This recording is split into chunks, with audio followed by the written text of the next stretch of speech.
sama dengan 0. Jadi orde 2-nya itu karena ada Y double aksennya.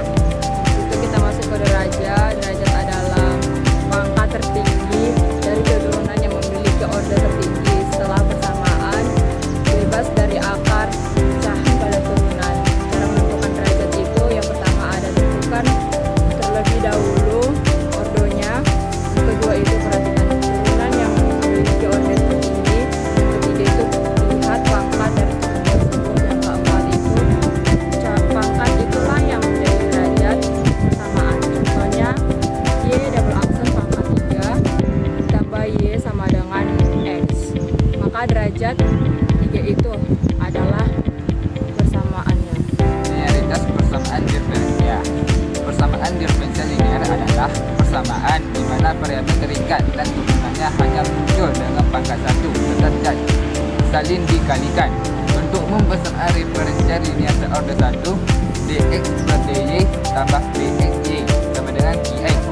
Dengan px dan qx merupakan fungsi dari x. Contoh, dx per dy tambah 2y sama dengan 4x. Persamaan diferensial non-linear adalah persamaan yang mengandung variabel terikat atau turunannya dengan pangkat lebih dari 1 saling dikalikan atau berada dalam fungsi non-linear. Contoh, dx per dy tambah y pangkat 2 sama dengan 0. Karena terdapat y pangkat 2 maka persamaan ini non-linear. Untuk solusi persamaan diferensial, dia memiliki 3 solusi. Yang pertama, solusi umum, di mana solusi ini membuat konstanta sembarangan C1, C2, dan C lainnya sesuai objek persamaan mewakili keluarga kurva solusi.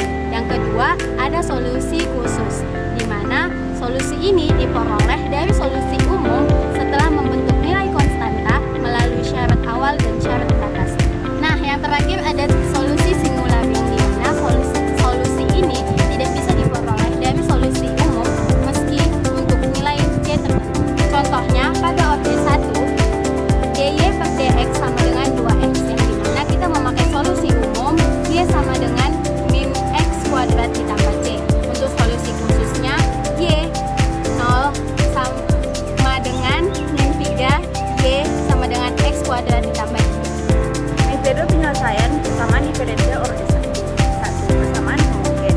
Substitusi Y sama dengan Y per X mengubahnya menjadi persamaan yang dapat dipisahkan. 2 faktor diferensi dikalikan dengan X sehingga ruas kiri menjadi turunan X sam. 3 persamaan X sam M dx tambah N dy sama dengan 0 dengan double M per double Y sama dengan double N per double X diselesaikan lewat fungsi potensial f x y.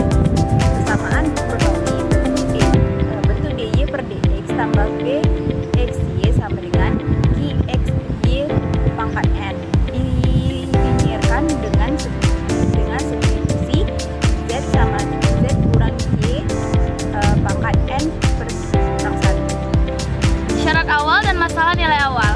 Syarat awal adalah nilai fungsi atau turunannya pada suatu titik tertentu yang digunakan untuk menentukan nilai konstanta integrasi dalam solusi umum.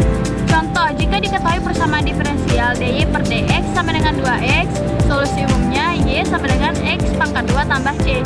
Jika diketahui syarat awal y kali 1 sama dengan 5, maka disubstitusikan 5 sama dengan 1 pangkat 2 tambah c, y sama dengan 4.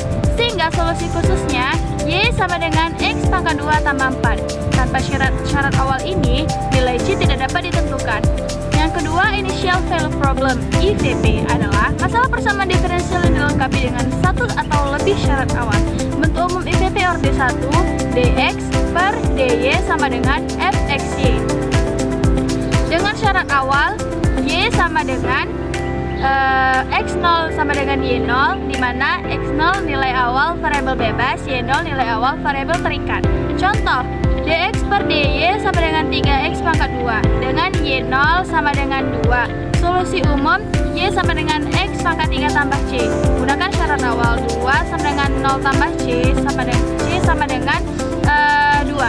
Sehingga diperoleh y sama dengan x pangkat y sama dengan x pangkat 3 tambah 2 gitu. 2.